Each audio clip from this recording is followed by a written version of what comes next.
Bonjour vous tous, chers amis, femmes et hommes, chers collègues de travail et de métier, chers participants à mes coachings et à mes ateliers. Voici toujours dans la saga méthode confiance en soi, la fiche 7 qui s'appelle nettoyer ses croyances limitantes. Donc on va parler de croyances. C'est la vidéo cœur de soi 239. On va faire donc la partie coaching comme d'habitude. Je vais vous poser des questions. D'abord, qu'est-ce que c'est qu'une croyance? Qu'est-ce que vous définissez, vous, par le mot croyance? Et puis regardez sur ChatGPT, qu'est-ce que c'est qu'une croyance? Ça va vous permettre de mieux connaître les éléments qui sont en vous, qui sont à la fois ressources et limitants, parce qu'il y a des croyances ressources et des croyances limitantes. Donc, est-ce que vous savez comment se forment les croyances chez les humains?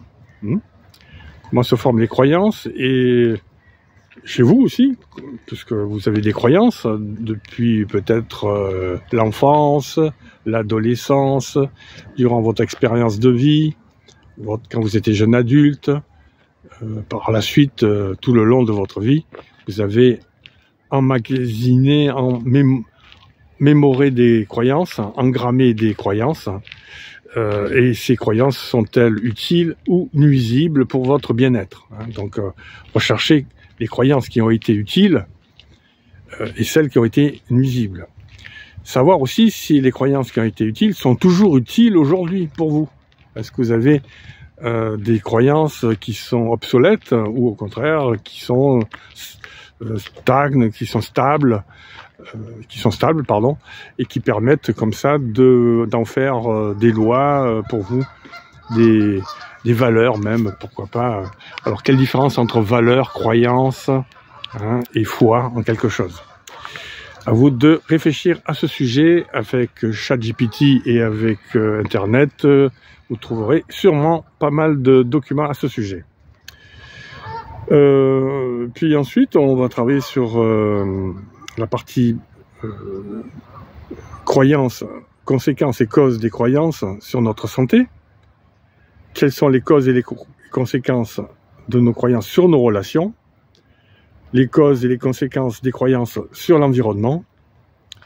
Et les causes et les conséquences des croyances sur des groupes sociaux, sur les êtres humains en groupe. Qu'est-ce qui se passe quand on veut mettre en place ou qu'on veut diffuser des croyances ou qu'on veut les affirmer, lorsqu'on veut influencer les gens à propos de nos croyances? Qu'est-ce qui se passe?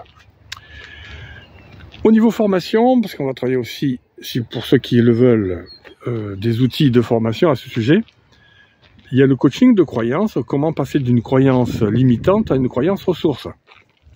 Donc pour ceux que cela intéresse, les managers, les coachs, les psychothérapeutes, etc., les formateurs, les mentors, etc., comment ils peuvent coacher des gens pour qu'ils puissent passer d'une croyance nuisible ou anti-bien-être, mal-être, quoi, pour les transformer en croyances utiles, ressources pour le bien-être. Alors on verra qu'il y a plusieurs étapes. Il y a l'étape de la situation à connaître, l'identification de la croyance négative, inutile ou limitante, les questions sur les conséquences de ces croyances, et puis la création d'une autre vision. Ça c'est important, la notion de vision positive. En coaching, la vision positive est importante, et en confiance en soi aussi. La réalisation avec la nouvelle croyance positive, comment passer donc de la pensée du concept à l'action, parce qu'on termine toujours par des actions. Donc voilà pour ce qui est des croyances. On fera un exercice de coaching des croyances ou une étude de cas qui a rapport avec les croyances, et de définir ou d'analyser ce type de croyances. Voilà, cette vidéo est terminée. Eh bien, écoutez, je vous souhaite une bonne matinée si c'est le matin pour vous, une bonne après-midi si c'est l'après-midi pour vous, et une bonne nuit si c'est la nuit pour vous. On passera à des prochaines vidéos, toujours sur cette méthode de confiance en soi. C'était Soigny.